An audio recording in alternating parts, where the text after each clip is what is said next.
Are you excited? पक्का? कितने लोगों का खून खोल रहा है कि यार एक बार साला कुछ भी हो जाए, नाम के आगे डायमंड जरूर होना चाहिए। यस और नो? दोस्तों, मैं कुछ भी बात चालू करूं उसके पहले मैं सबसे पहले भगवान का बहुत बहुत धन्यवाद देना चाहूँगा, क्योंकि शायद अगर उसकी मर्जी नहीं होती तो शायद मैं इंसान नहीं बनता और मुझे कभी सेफ शॉप में आने का मौका नहीं मिलता। यस और नो? और दोस्तों, उसके बाद मैं धन्यवाद देना चाहूँगा हिंदुस्तान की नंबर 1 कंपनी, जो एक नितंगे नंगे गरीब आदमी को अमीर बनने का मौका देती है, जिसको साला दुनिया रिजेक्ट कर देती है, उसको एक ही कंपनी है जो सिलेक्ट करके डायमंड बना देती है, डायमंड बना देती है। Thank you very much. और उसके बाद एक ऐसा सिस्टम, जब आदमी इस कंपनी में जुड़ता है तो उसको बोलना नहीं आता, बात करना नहीं आता, लोग उसकी मजाक उड़ाते हैं, लोग उसका विरोध करते हैं और कई बार अंदर से आदमी टूट जाता है। लेकिन यहाँ का एजुकेशन सिस्टम और जितने भी हमारे ग्रेट मेंटर हैं, वो आदमी को दोबारा हिम्मत देते हैं काम करने की और उसको ताकत देते हैं, और वो आदमी फील्ड में जाके फिर दोबारा बाउंस बैक करके दमदारी दिखाता है। यस और नो? तो मैं चाहता हूं हमारा number 1 system, success support system के लिए एक जोरदार ताली होनी चाहिए, जोरदार वाली। हमारे जितने भी जो हमारे ग्रेट मेंटर हैं, हमारे गुरु हैं, जो कि हमें पग पग पे संभालते हैं, हम जब भी टूटते हैं, हताश होते हैं, परेशान होते हैं, तो वो हमें गले से लगाते हैं और हमें दोबारा हिम्मत देते हैं, काम करने की ताकत देते हैं, काम करने की ऊर्जा देते हैं। ऐसे ग्रेट मेंटर हमारे जितने भी फ्रंट लाइन में जितने भी हमारे जो मेंटर हैं, उनके लिए एक बार जोरदार ताली होनी चाहिए, जोरदार वाली। दोस्तों, नाम तो आप जानते हो, नाम मेरा महेश कुमार सांबरिया, बेसिकली ब्यावर का रहने वाला हूं और इस बिजनेस को आज के 6 साल पहले मुझे देखने का मौका मिला। और दोस्तों, जब ये बिजनेस मेरे सामने आया था, मैंने कभी भी सपनों में नहीं सोचा था कि मैं डायमंड बनूंगा। मैंने कभी नहीं सोचा था कि ये सब कुछ मेरी जिंदगी में होगा, लेकिन लगातार सिस्टम में चलता रहा, लगातार यहाँ जो बातें बताई गई उन बातों को लगातार मानता रहा और आज आपके सामने खड़ा हूँ। दोस्तों, धीरे धीरे काम करना चालू किया। शुरुआत में जब काम किया तो लोग जुड़ते नहीं थे, मजाक बनाते थे, विरोध करते थे, तो मेरे को एक आदमी को जोड़ने में 3 महीना लगा। कितना? एक आदमी को जोड़ने में 3 महीना लगा। और दोस्तों, 3 लोगों को जोड़ने में मेरे को 6 महीना लगा और मैं बहुत परेशान होता था। मेरे को ऐसा लगता था कि यार कब डायमंड बनूंगा, कब कुछ होगा, कब मैं सफल होऊंगा। दूर दूर तक सक्सेस नज़र नहीं आती थी, लोग जुड़ते नहीं थे। उसके बाद मैं मेरे सीनियर अपलाइन के पास जाता हूं और बोलता हूं, सर मेरे को काम बड़ा करना, लेकिन लोग जुड़ते नहीं हैं। दोस्तों, उन्होंने मेरे को बोला, महेश जी, शाम को आपका अंडे का ठेला लगता है और शाम को ही लोग फ्री होते हैं, आपको इस ठेले को बंद करना पड़ेगा। क्या बोला? और दोस्तों, वो डिसीजन मेरी ज़िंदगी का सबसे बड़ा डिसीजन था, क्योंकि मेरा पूरा घर उस ठेले से चलता था। मेरी मम्मी यहाँ बैठी है, मेरे पापा यहाँ बैठे, आप पूछ सकते हो। पूरा घर उस ठेले से रोटेट होता था। अगर 3 दिन ठेला ना लगाए तो घर का रोटेशन ऑटोमेटिक डामाडोल हो जाता था। लेकिन 8 महीने बाद मैंने डिसीजन लिया अंडे का ठेला छोड़ने का।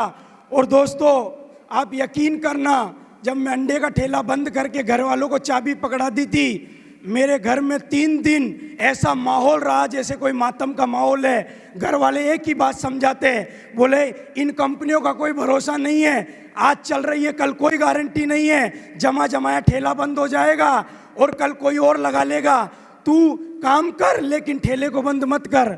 लेकिन पता नहीं क्यों मेरी अंतरात्मा बोलती थी कि नहीं, मुझे काम बड़ा करना है और इस ठेले को मेरे को छोड़ना है। और दोस्तों, मैंने ठेले को बिल्कुल बंद कर दिया। बंद करने के बाद घर में इतने पंगे होते थे कि फिर लास्ट मोमेंट पे मुझे अपना घर भी छोड़ना पड़ा। फिर मैंने अपना घर छोड़ दिया, किराए का मकान लिया और धीरे धीरे ब्यावर की दास्तान को मैं कभी भूल नहीं सकता हूँ। पैदल पैदल कई बार भटका हूँ मैं, और लोग विश्वास नहीं करते थे। लगातार चांगेड़ जाता था और लोगों को 5 बत्ती का एड्रेस पूछता था, और 5 बत्ती जाता था और लोगों को चांगेड़ का एड्रेस पूछता था, और 3 पिट मार के अनजान लोगों में काम करना चालू किया। और धीरे धीरे मेरी सफलता, धीरे धीरे मुझे सफलता मिलना चालू हो गई।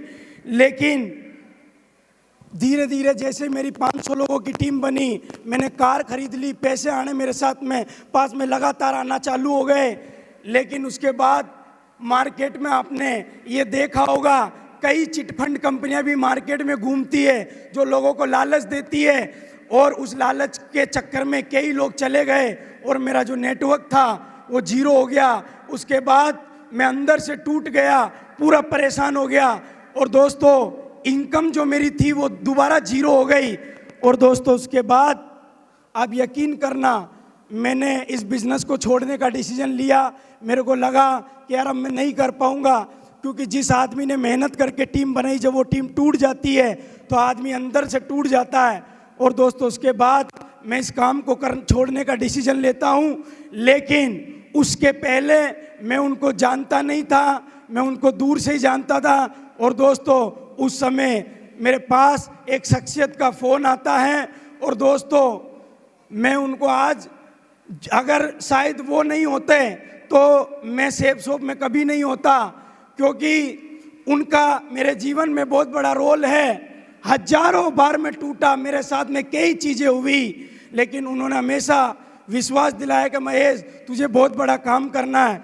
और पहली बार सर का मेरे पास कॉल आता है और मेरे मुंह से एक ही जवाब आता है। सवाल पूछता हूँ कि सर क्या मैं डायमंड बन सकता हूँ क्या? तो गुरुजी ने बोला महेश तू डायमंड नहीं क्राउन बन सकता है, तू एक बार दोबारा बाउंस बैक कर। और दोस्तों आज उन्हीं की बदौलत में यहाँ खड़ा हूँ। मैं चाहता हूँ माँ गुरुजी टिकंदर सिंह चौधरी जी के लिए जोरदार ताली होनी चाहिए। दोस्तों मैं घर छोड़ के चला जाता हूँ, और उसके बाद धीरे धीरे काम करना दोबारा चालू करता हूँ, और लोग विरोध करते गए, मैं आगे बढ़ते रहा, किसी के कहने से रुका नहीं। माँ गुरुजी की लगातार बातचीत चलती रही और लगातार पोस्टिंग के साथ काम करता रहा, पीछे मुड़ के कभी देखा नहीं। और आज मैं आपके सामने डायमंड बन के खड़ा हूँ। दोस्तों एक वक्त, थैंक यू वेरी मच, एक वक्त मेरे जीवन में ऐसा भी आया, कोरोना काल आया, और दोस्तों कोरोना के अंदर लोग अपने घर के अंदर पैक थे, लोग घर के बाहर नहीं थे, लॉकडाउन था। और उस समय भी महेश सांवरिया अपने घर नहीं गया था। मेरे माँ बाप का फोन आता था मेरे पास, बोले बेटा घर आ जा, जिंदगी है तो जान है, तो जान है, तुम घर आ जाओ। लेकिन दोस्तों कमिटमेंट पक्का था, इरादा पक्का था। कोरोना के अंदर भी घर नहीं गए, और मेरे घर वालों को एक ही बात बोली कि या तो साला महेश सांवरिया की घर पे लाश आएगी, या फिर महेश सांवरिया डायमंड बन के आएगा, घर पे डायमंड बन के आएगा। दोस्तों वो दिन लगातार मेहनत करने की वजह से आज मेरी जिंदगी में आ पाया। दोस्तों मैं आपको एक ही बात बोलना चाहूंगा, विरोध आएंगे, चैलेंज आएंगे, सब कुछ होगा। मेरे घर वाले हमें पूछते थे कि बेटा तुम्हारी जिंदगी क्या चल रही है, तुम वहाँ कैसे रहते हो। मैंने ऐसे ऐसे दिन भी देखे हैं कि सिलेंडर खत्म हो जाता था जिस कमरे पे हम रहते थे, हमने पोहे में नमक मिर्ची डाल के और सूखे पोहे भी खाए। मेरे घर वालों को तो पता ही नहीं कि साला इस दिन के लिए कितनी कीमत चुकाई है हमने, पीछे से कितनी कीमत चुकाई है। आज कई लोग यहाँ बैठे हैं, हो सकता है वो मोटिवेट भी हो जाए और बोलेंगे हम भी डायमंड बनेंगे, लेकिन दुनिया में हर चीज की कीमत होती है। हमें पता है यहाँ तक पहुँचने के लिए हमने घर को छोड़ा, वो सारे सेक्रीफाई किए जो सफलता के लिए लगते हैं, और लगातार करने की वजह से आज आपके सामने मैं डायमंड बन के खड़ा हूँ। दोस्तों, ज़्यादा लंबी बात मैं करूँगा नहीं, क्योंकि ऑलरेडी समय हो चुका है और मेरा गला भी जवाब दे चुका है। तो मैं आपको एक ही बात बोलना चाहूँगा कि दुनिया आपको कुछ भी बोले, हो सकता है शुरुआत में विरोध करने वाले आपके माँ बाप हो सकते हैं, हो सकता है विरोध करने वाले आपके पड़ोसी हो सकते हैं, हो सकता है आपके दोस्त हो सकते हैं, सारे लोग विरोध करेंगे। हमारा भी विरोध हुआ है, लेकिन हम लगातार डटे रहे, किसी के कहने से रुके नहीं, और लगातार अपने आप से दृढ़ संकल्प लिया और आज आपके सामने डायमंड बन के दिखाया। तो थैंक यू वेरी मच, बहुत बहुत धन्यवाद। आप लोगों ने सुना और मैं मेरी बात को यही खत्म करूंगा। गो डायमंड।